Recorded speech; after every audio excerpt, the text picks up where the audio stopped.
The original Exorcist film is a cultural touchstone that gave rise to a new subgenre of horror films, stemming from its characteristics of demonic possession. Decades later, it became its own cinematic universe, with a TV series and several subsequent films to its name. The movie was first adapted from a novel, which was allegedly based on a true story. But what really happened? Is there information out there that paints a different picture? Based on first-hand accounts and expert analysis, I will prove to you that the original story is nothing but willful exaggerations by those who are biased for their supernatural leanings. So now let's talk about what happened. But first we have to lay out a couple of contextual qualities that lay out the groundwork for how the current narrative came to be. First, there are limited sources from which the entire story can be drawn from, primarily from a diary by Father Raymond Bishop, who assisted in the exorcism. Additionally, everything that happens when Bishop is not present is recalled later, potentially several hours after the events have happened. Second, there were multiple interviews given by Father Halloran, who was present for most of the exorcisms. Halloran, however, was not a priest at the time of the exorcisms, but a student at the local university. Additionally, there are letters from Luther Scholes, a Lutheran minister, sent to J.B. Rhine, who headed the parapsychology department at Duke. Luther Scholes was one of the first outside observers, besides the family, to witness the alleged phenomenon. Lastly, there are close to zero quotes from the alleged haunted boy and his family. This is a problem, because he was obviously the biggest part of the narrative. Part of this is because Ronald Hunkler, the victim, and his family were given an alias in every early public account of the story. This was an effort by the Catholic Church to give privacy to Ronald and his family. Some of those aliases included Roland Doe, Rob Doe, and Robbie Mannheim. On January 15, 1949, strange occurrences began at 13-year-old Ronald Hunkler's home in Cottage City, Maryland. Initially, a dripping noise was heard in the grandmother's bedroom, followed by a picture of Jesus on the wall shaking. Later, a distinct scratching sound came from under the floorboards. The family suspected a rodent and called in an exterminator, but the scratching persisted. After 10 days, the scratching ceased, and the family assumed the rodent had died. 3 days later, the sound reappeared in the boys' downstairs bedroom, resembling squeaking shoes on the bed. Then, a few nights later, the mother, grandmother, and boy, lying in bed, heard something resembling the rhythm of marching feet and the beat of drums. The persistent sounds in Ronald's bedroom prompted his mother to ask if they were the result of Aunt Matilda's presence. Aunt Matilda, who had a strong interest in spiritualist practices, was Ronald's deceased aunt from St. Louis, Missouri. She had a close bond with Ronald, having introduced him to spiritualist tools like the Ouija board. Later, a scene occurred at school involving Ronald seemingly have his desk vibrating on its own. When questioned by his teacher, Ronald replied, "It's not me." Ronald later was pulled out of school that day and didn't return for months. On the night of February 17th, the Lutheran minister, Luther Scholes, invited the boy to stay at his home. They slept in the same bed. During the night, they heard the same scratching sounds. Ronald's bed shook. Scholes eventually made a bed on the floor for him, but even that seemed to glide across the floor. Due to this unsettling experience, Scholes believed it was important for Ronald and his family to consult a doctor. But this decision might seem unusual, as it raises question about what a doctor could do in the case of an apparent haunting. Despite Scholes' advice, the family opted to bring in a spiritualist. When the spiritualist's efforts proved unsuccessful, the family eventually sought the help of a doctor. The boy was then placed in the care of the county's mental hygiene clinic, under the supervision of Dr. Mabel Ross from the University of Maryland. Dr. Ross and the team conducted 2 interviews with the boy to assess the situation.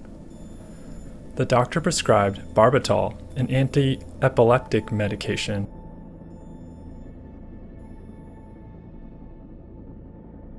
Another evening, mysterious words allegedly started appearing on the boy's body. The word Lewis was written on his ribs in deep red, followed by Saturday. Another message, 3.5 weeks, appeared on his chest, but shortly after, the family ended up traveling to St. Louis, Missouri. On March 7th, the family conducted a seance at their relative's home in St. Louis. From this seance, they deciphered a message suggesting that Ronald's deceased aunt was inhabiting his body and causing the unusual phenomenon. Later, more messages appeared on his body, including "no school," when addressing if Ronald should be taken to school while in St. Louis. On March 9th, one of Ronald's cousins, who was a student of Father Raymond Bishop at St. Louis University, extended an invitation to the priest. Father Bishop accepted the invitation, proposing that it might be beneficial to bless the house. On March 11th, as a result of the incidents at the house, Father Bishop decided to bring Father Bodern in to see Ronald. At 11:45, Father Bodern read a prayer and then blessed Ronald with a relic. Afterwards, the above group of observers went downstairs to review some history of the case, when a loud crash was heard in Ronald's bedroom. When they arrived, they found the bottle of holy water was thrown 2 feet from Ronald's bed into the corner. The priest left at 12:30 a.m. 5 minutes after the priest left, there was a heavy scraping noise in Ronald's room. Then, there was scratching and shaking in rhythm on Ronald's bed. 5 people decided to ask questions of the spirit. They asked about some questions of money, concealed by Aunt Tilly or Aunt Matilda. They were able to only find that Ed, father of Ronald, could find it. Whenever the questioners wanted the bed to stop, they yelled, "Tilly, stop!" For the next couple of days, the same scenarios happened. More mattress shaking, scratching, and moving of bookcases. On March 16th, the Most Reverend Archbishop Joseph E. Ritter granted permission for Father Bodern, accompanied by Father Bishop and Mr. Halloran, to perform the prayers of exorcism as outlined in the Roman ritual. Between 10:15 and 10:30 p.m., Father Bodern, Bishop, and Mr. Halloran arrived at the St. Louis residence. Shortly after 10:30, Ronald retired to bed. Then he awoke and revealed 3 more scratches on his body. The most noticeable markings on Ronald's body included the word hell etched onto his chest. On March 18th, Ronald experienced a spell around 1 p.m., during which his father held him tightly while his mother and aunt prayed. Later, Fathers Bodern, Bishop, and Mr. Halloran arrived at Ronald's home at 7 p.m. Fathers continued with the prayers of exorcism, and Ronald displayed intense physical struggles, requiring 3 men to restrain him. At one point, Ronald moved his feet rhythmically. On March 21st, it was decided that Ronald would be taken to the Alexian Brothers Hospital in St. Louis, due to his family being mentally and physically strained with the whole ordeal. Then, on March 23rd, Ronald started taking Catholic instruction under Father McMahon. Later at night, it was alleged that Ron broke Halloran's nose while thrashing about. Ronald's speech then turned vulgar and offensive. He claimed to have countered one of the fathers in hell from the year 1957. For several days followed the same dog and pony show. Screeching, being held down, more blessings and prayers said. There was another prophecy on March 31st, describing that the demon will stay 10 more days, then return in 4. And another one on April 3rd, claiming his cousin would die that night. Of course, that didn't happen.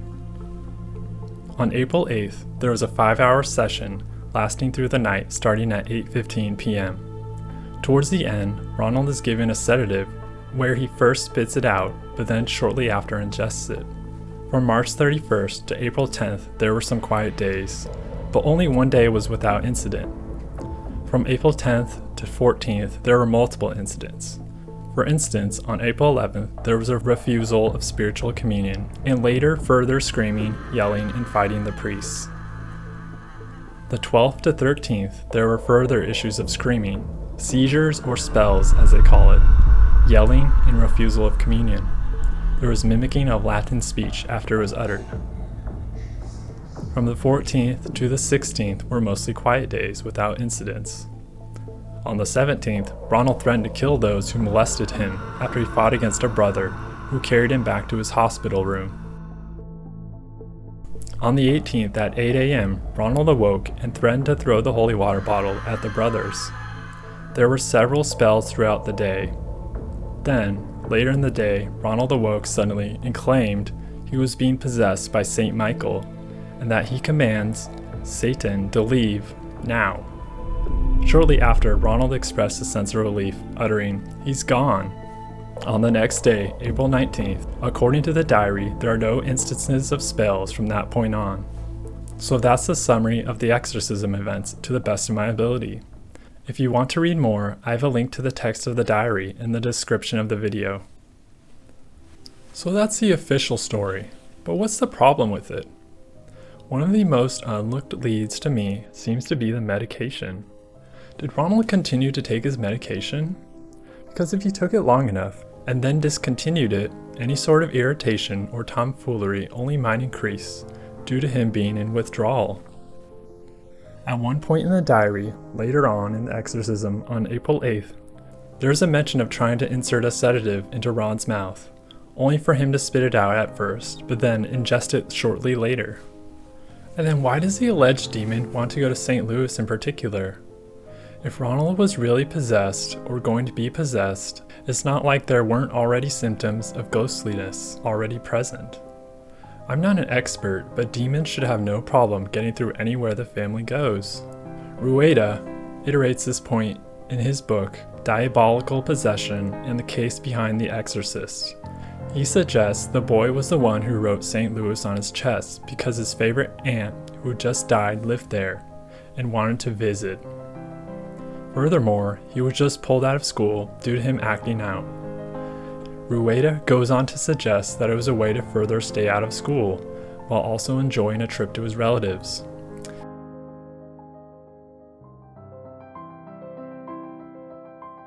Additionally, a considerable number of the markings that appeared on his body showed up when neither his family nor the clergy were around. What's interesting is that Reverend Scholes and his doctor actually checked out those first markings, and Scholes made it clear that he didn't see any letter-shaped marks, as the family claimed. Another hole in the supernatural narrative is the fact that the holy water, which was implied to be flown from Ronald's dresser on March 11th, just happened to also be picked up by Ronald and threatened to be thrown on April 18th. Additionally, an interesting fact was the rhythmic marching sounds first heard when Ronald was in bed with his mother and grandmother in January. This was also implied to be spirits moving about, but on March 18th, the diary mentions Ronald rhythmically moving his feet during one of the quieter reactions. Could this be Ronald himself marching his feet while in bed? Now let's look at some interviews with the friends of Ronald Hunkler, which Mark Opsisnik interviewed for Strange Magazine number 20. Now, in the article, Opsisnik is actually the first journalist to publicly discover the true identity of Ronald.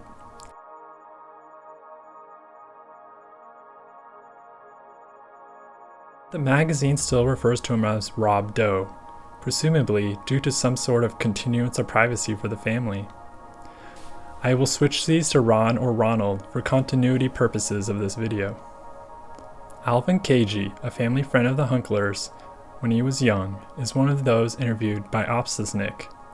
He had the following to say about Ron during the period of exorcism. They were Lutheran, and at some point there was a conversion to Catholicism. I remember during that time his father telling my father something about how Ron was acting funny or strange, or something, and there were some other things they talked about as well. Possession was not used at all. Now there are two other people he interviewed who wanted to use aliases to give them privacy. One of them is the childhood best friend of Ron, who will be called BC, and his older brother, JC. The following is what JC had to say to Opsisnik. He and my younger brother were very close friends, and they were very precocious. They were loners who found each other and they caused a lot of mischief. I knew something was going on before the first article ever came out. You could say I was in the house and witnessed those things. I attended the local premiere of that video, In the Grip of Evil, and they exaggerated so many things that happened. Another thing was with the bed moving about. In those days, the beds had wire springs and were on wheels. It was not too hard at all to make the bed bounce and move about. It was harder to keep it in one place, and his bed was like that. A lot of these things can be exaggerated to make a story, and that is exactly what happened.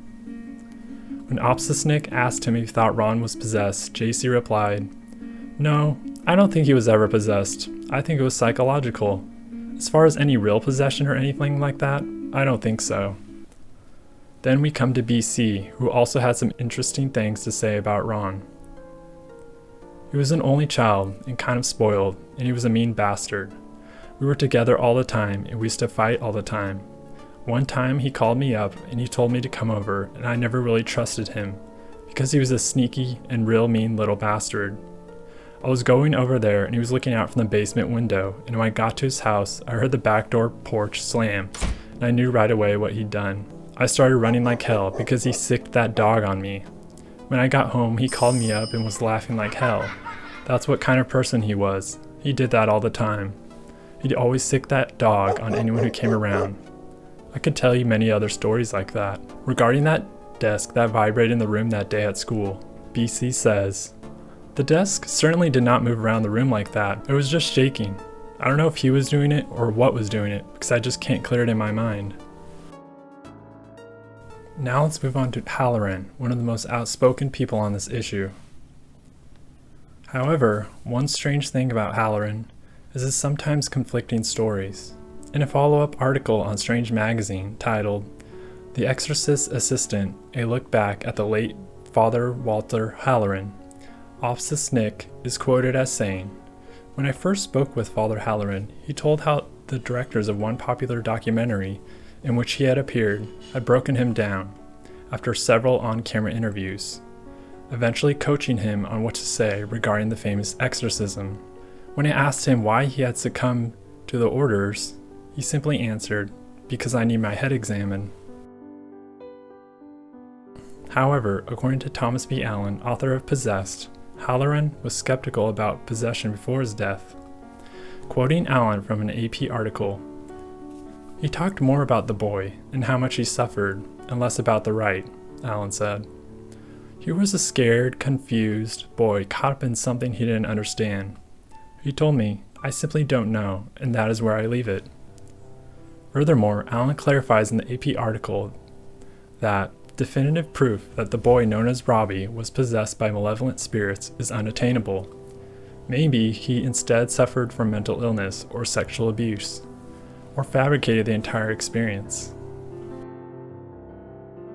Allen further investigates the possession narrative in his book Possessed, The True Story of an Exorcism in the chapter Secret Unlocked. Quoting Allen on page 208, "Archbishop Ritter of St. Louis, following church procedure, appointed an examiner, a Jesuit professor of philosophy at St. Louis University, to investigate the exorcism. The examiner had the authority to interview participants under oath. According to a Jesuit who was familiar with the results of that investigation, the examiner concluded that Ronald was not a victim of diabolical possession. Buttressing that report were statements by psychiatrists at Washington University. They said they saw no evidence of the supernatural or preternatural. The examiner said it could be explained as a psychosomatic disorder and some kinesis action that we do not understand, but which is not necessarily preternatural." Halloran followed up on the same page, saying, "I remember talking to Father Bodern about it, and he said they will never make a statement." On the next page, Halloran further states, "For instance, the little kid exhibited prodigious strength. Well, he didn't. Another thing is feats of dexterity, walking up a wall and things like that. These never happen. I don't have the faintest idea why the devil would need a possession. Satan would certainly have more effective means to spread evil than possessing someone." Paragraph down, Halloran quoted continues, "I saw more evil in Vietnam than I saw in that hospital bed."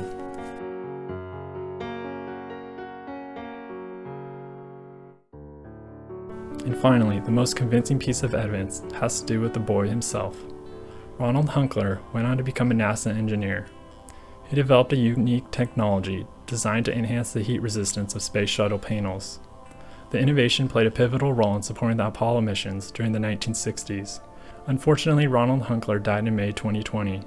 Many times over the years, different reporters would try to reach out to him, and sometimes he would not talk, but instead refer to a spokesperson. In a 2021 New York Post article, the author reaches out to a companion of Hunkler, presumably the spokesperson, and interviews her. She had known him for 29 years, and he constantly harbored concerns that his colleagues at the NASA Goddard Space Flight Center would discover that he was the inspiration behind The Exorcist. Quoting the companion on an article from the New York Post, "On Halloween, we always left the house because he figured someone would come to his residence and know where he lived and never let him have peace. He had a terrible life from worry, worry, worry." Later in the article, the companion confirms that the man never believed that he was the victim of possession, and that he shunned religion. He said he wasn't possessed, it was all concocted. He said, "I was just a bad boy." So there we have it. It was never a paranormal event. This also confirms the assertion from the Opposite Nick article with the best childhood friend, who called Ronald a mean bastard. So to conclude, the mom and the aunt were heavily into spiritualism, and further poked in the paranormal narrative, while largely ignoring doctors. Overall, the kid seems to have had anger issues, as proven by the neighbors and the longtime companion of Hunkler. Halloran himself implied that the boy was probably not possessed. And the report by the Jesuit professor, authorized by Archbishop Ritter, also made the conclusion that the boy, Ronald, was not a victim of possession. And finally, we have the longtime companion of Hunkler, confirming that he was never actually possessed. Be sure to follow me on social media for updates and short-form content on topics like this one.